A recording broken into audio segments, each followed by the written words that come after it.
Você sabe o que é pecado? Como você define esta palavra?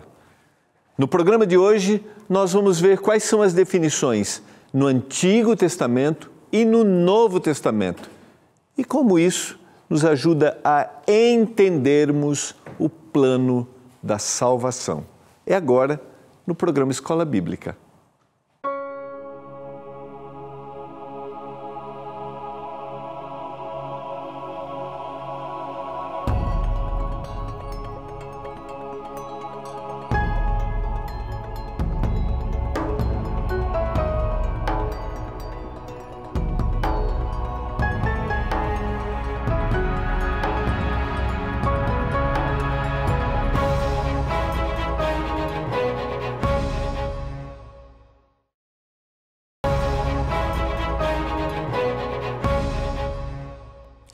Olá, tudo bem com você? Uma alegria estarmos juntos, mais uma vez no programa Escola Bíblica. Aqui nós temos a oportunidade de estudarmos os guias e estudos que são produzidos pelo nosso Departamento de Escola Bíblica e que são distribuídos, gratuitamente para os nossos telespectadores. Isso mesmo, como disse o pastor Rafael Rossi ontem, essa é a escola que as matrículas sempre estão abertas e o material didático é distribuído gratuitamente porque tem um patrocínio dos nossos Anjos da Esperança. Nós começamos ontem uma nova temporada, A Cura do Pecado, e você tem a oportunidade de pedir o seu guia de estudos para acompanhar a gente nessa temporada. Aquelas 3 maneiras bem rápidas e simples para você pedir o seu guia. Primeiro, você pode mandar uma mensagem por WhatsApp, eu quero receber meu guia, é o 129 82 44 44 49. 129 82 44 44 49. Você também pode acessar o nosso site. Lembrando que no WhatsApp vai um link e no site, tanto um como o outro, você preenche ali, é bem fácil, preenche o seu cadastro, tá? novotempo.com/escola bíblica é o nosso site para você solicitar o seu guia de estudos. Ou você também pode ligar aí no horário comercial para 0 operadora 12 21 27 31 21. Peça o seu guia de estudos, A Cura do Pecado. Entenda este assunto que a gente vai trabalhar nessa temporada e como esse assunto pode encher o nosso coração de esperança e entendermos ainda mais o plano que Deus tem para salvar-nos pessoalmente e um dia definitivamente salvar a humanidade, aqueles que entregaram sua vida para Ele. Vamos orar, vamos suplicar a orientação do Senhor para abrirmos a sua palavra. Oremos. Pai do céu, obrigado, porque o Senhor está conosco mais uma vez. Obrigado porque o Senhor nos dá iluminação através do Espírito e nós temos a oportunidade hoje de estudarmos a palavra.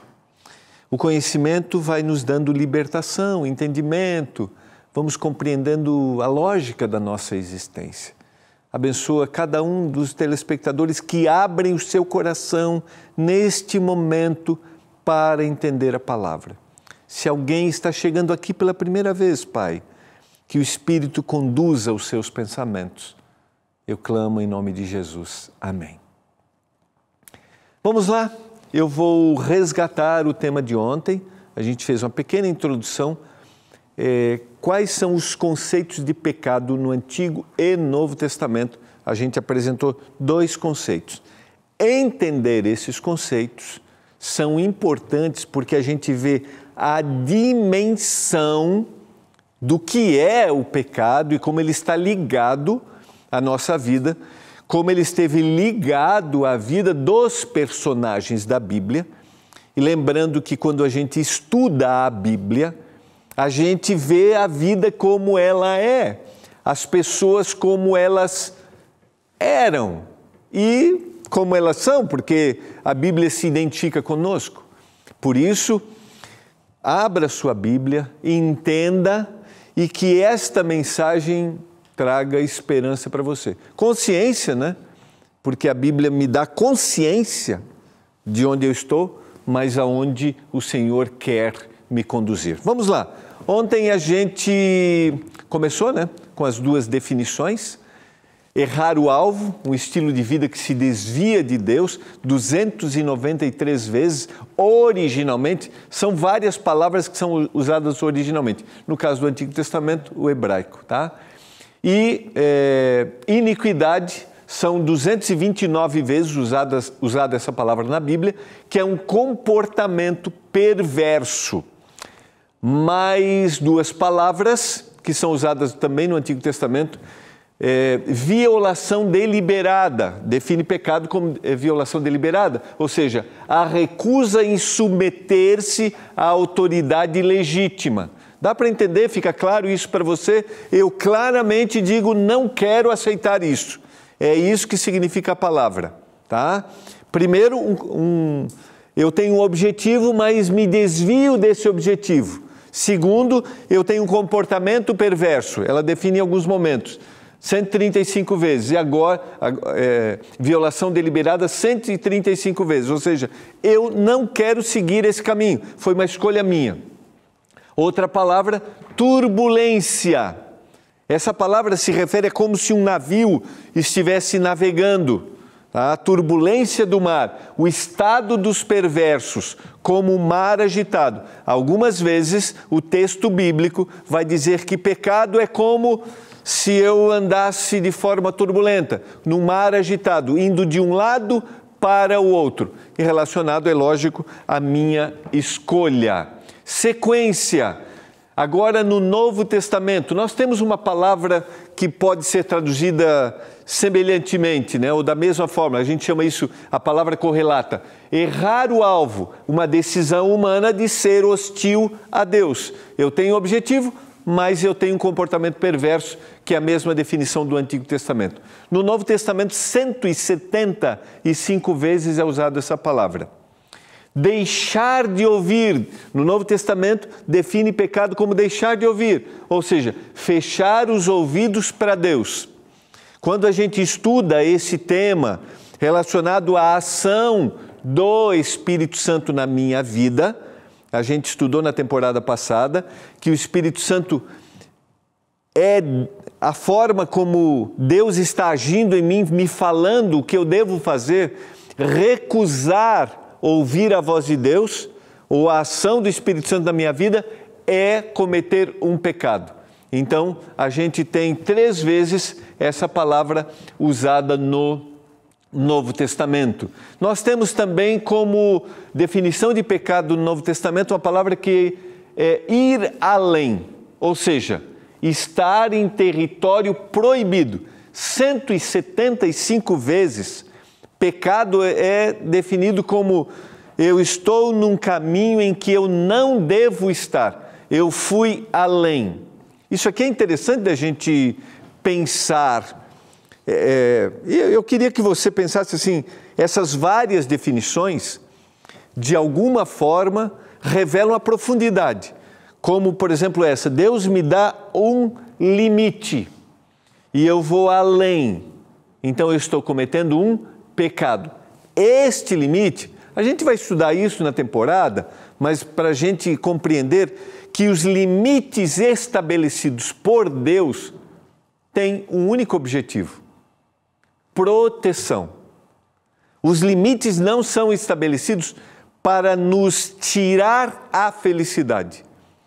Limites estabelecidos por Deus é para proteger. É mais ou menos, de forma comparativa, quando você diz para os seus filhos, para o seu filho, não, isso não. Você não está tirando a felicidade dele.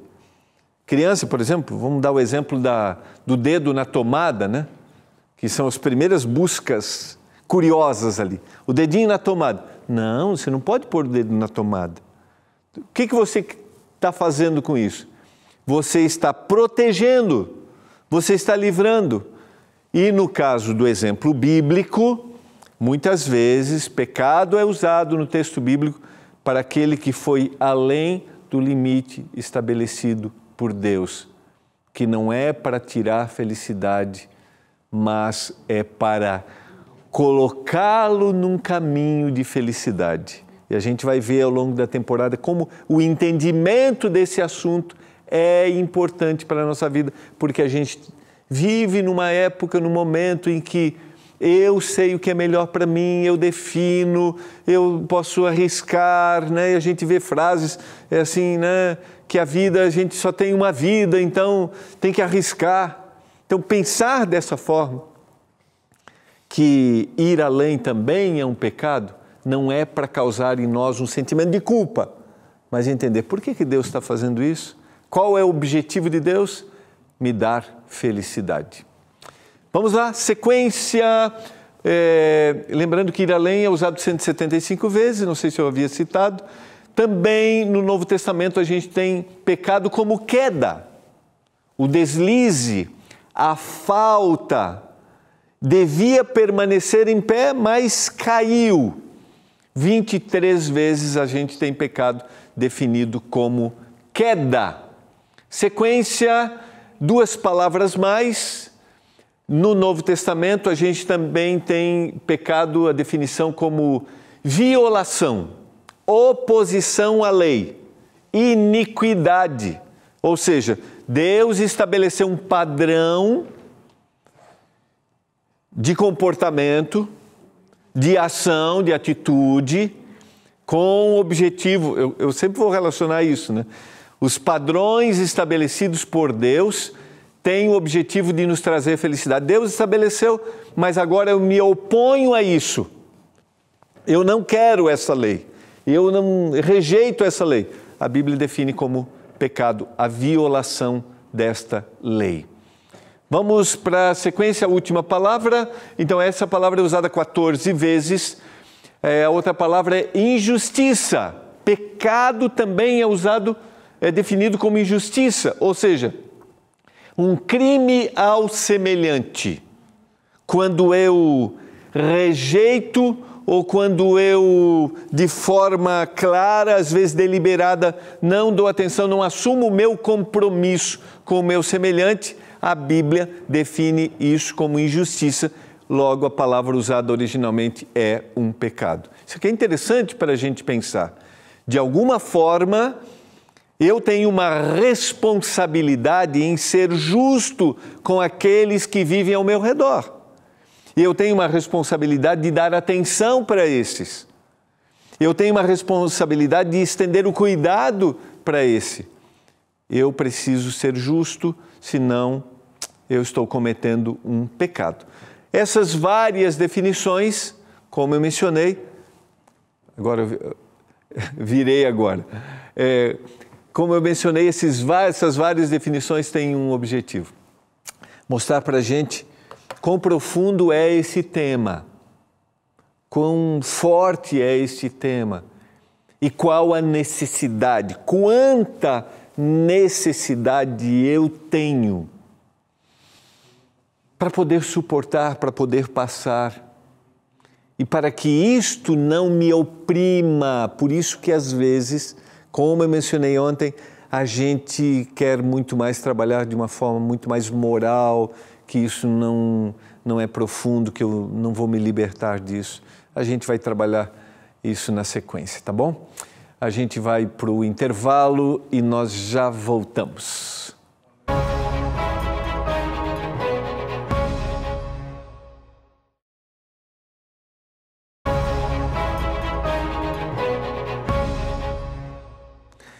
Esse é o programa Escola Bíblica. Nesse programa nós estudamos guias de estudos que a TV Novo Tempo, o canal da Esperança, produz para distribuir para os nossos telespectadores gratuitamente, porque nós queremos compartilhar aquilo que está sendo apresentado na Bíblia, temas que são sistematizados. Por isso, se você está assistindo a gente pela primeira vez, se você quer conhecer mais da Bíblia, se você tem dúvidas, ou talvez você tenha até rejeição e passou por aqui. Se você passou por aqui, fica. Peça seu guia de estudos. Eu tenho a certeza de que o conhecimento da Palavra de Deus fará bem para você. Eu tenho a certeza disso. Por isso, peça seu guia de estudos durante a minha fala, durante o estudo, né, que a gente está fazendo aqui. A gente está no novo guia, que é a cura do pecado. Você vai vendo, tem a mensagem, você pode mandar pelo WhatsApp, você pode ligar no horário comercial ou pode acessar o nosso site. Então, receba gratuitamente, é gratuito por causa dos nossos anjos da esperança. Nós trabalhamos um pouquinho essas definições que a Bíblia apresenta sobre o tema do pecado. E o objetivo, de forma introdutória, é fazer-nos entender um pouco mais a respeito desse assunto. Agora, quando nós vamos para o tema do pecado, é bom a gente considerar a ideia desses dois indivíduos aqui, Pelágio e Agostinho, teólogos do início da igreja cristã, aqueles que... Porque quando a gente vai para o texto bíblico, até deixa eu voltar aqui, quando a gente vai para o texto bíblico, ou para a história bíblica, a história da igreja cristã, a gente vê que inicialmente não havia uma sistematização do assunto do pecado. A gente tem os textos, e a gente vai ver isso de forma muito clara, os textos definindo claramente o assunto, porque a fundamentação é bíblica. Mas a gente não tem uma sistematização. E aí, esses teólogos, esses estudiosos começaram a querer definir o tema do pecado. E, de alguma forma, influenciaram o conceito que nós temos hoje sobre o tema do pecado.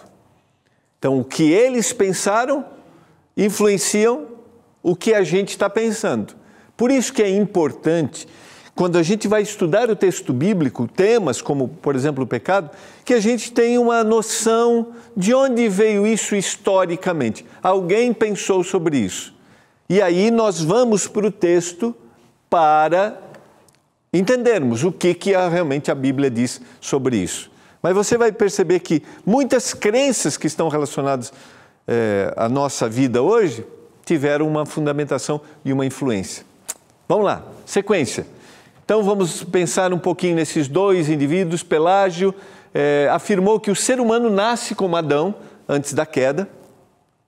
Ele é inocente e livre de tendências herdadas.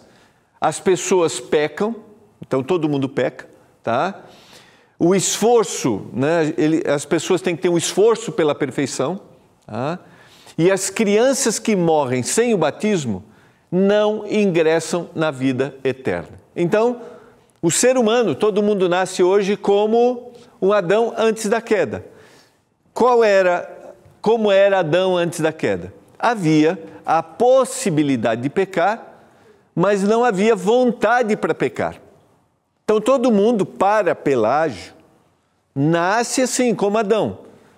Há possibilidade, por isso que todo mundo peca, diz ele, mas não há vontade.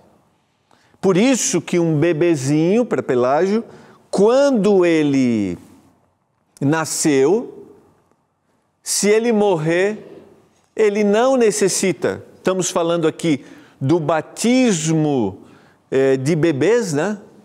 Ele não necessita passar pelo batismo porque ele não é um pecador na sua essência.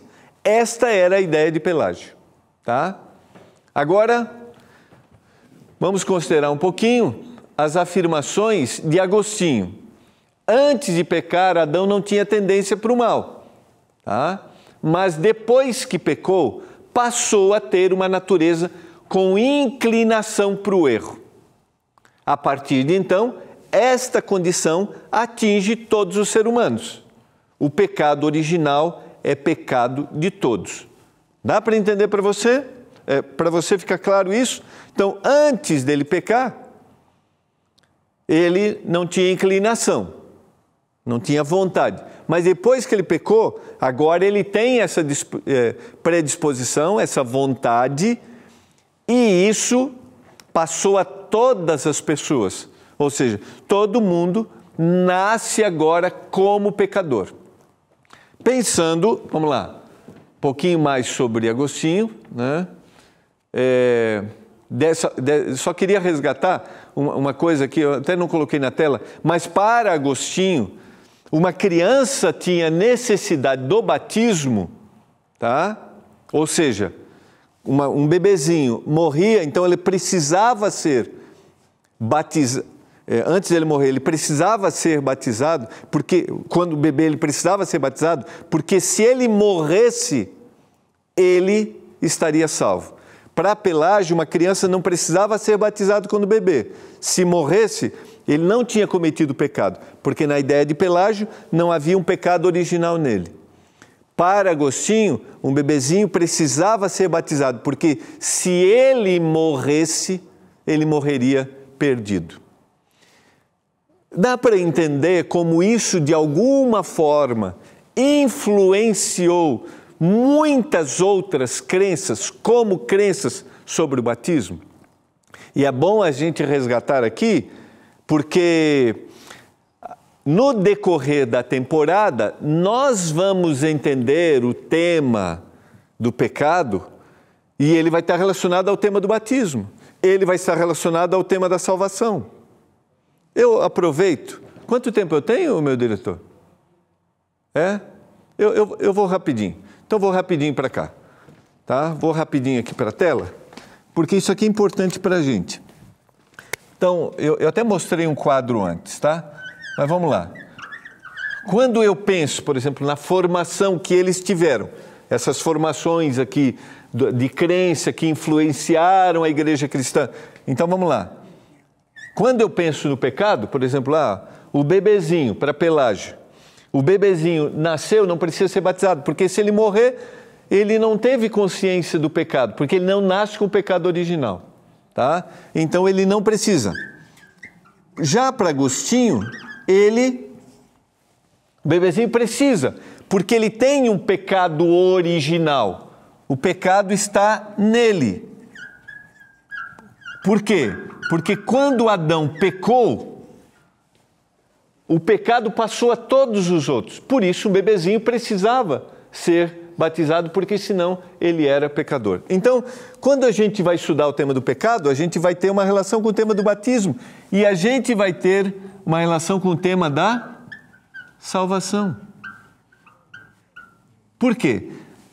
Porque mesmo que a Bíblia defina, isso aqui é importante para a gente, assim como por um só homem entrou o pecado no mundo e pelo pecado a morte, e a morte passou a todos porque todos pecaram, Romanos capítulo 5, verso 12, nós todos somos pecadores e todos carecemos da graça de Jesus. Mas um bebezinho, veja como a gente entra no tema do batismo aqui, um bebezinho, ele não tem consciência, mesmo que ele tenha o pecado original. Porque quando eu tenho consciência do pecado, é que aí eu tenho noção de que eu preciso da salvação. Dá para entender isso? Fica claro para você? Então, vejam como essas definições influenciaram práticas cristãs. Eu necessito da salvação. Eu necessito reconhecer que sou pecador, mas para isso eu preciso ter consciência. E tendo consciência, a súplica, o clamor pelo perdão. Amanhã nós vamos entrar no tema número 1, mas antes a gente vai precisar entender o que é pecado na Bíblia, dentro de todas aquelas definições. Como que a gente aplica isso ao nosso dia a dia? O que eu quero dizer para você agora, antes da oração, é quais são os seus conceitos, quais são suas crenças. É importante que você entenda de onde elas vieram. É importante que você entenda no texto bíblico se aquilo que você crê, aquilo que você professa, está em harmonia com todos os outros temas da palavra. Porque um texto precisa ser estudado dentro do seu contexto, junto com outros textos. E o nosso objetivo, nosso único objetivo aqui é esclarecer. Não é ferir ninguém, não é acusar ninguém. Não, é esclarecer. Porque nós estamos juntos para entendermos os planos de Deus para a nossa vida, independentemente de onde a gente congregue. É isso mesmo. Eu quero orar para que o Espírito de Deus esteja conosco nesses momentos. Pai, obrigado pela palavra. Obrigado pelas orientações que a gente recebe na palavra. Que a gente abra o coração para entendermos os teus planos, fazermos a tua vontade e vivermos um dia a eternidade. Em nome de Jesus. Amém.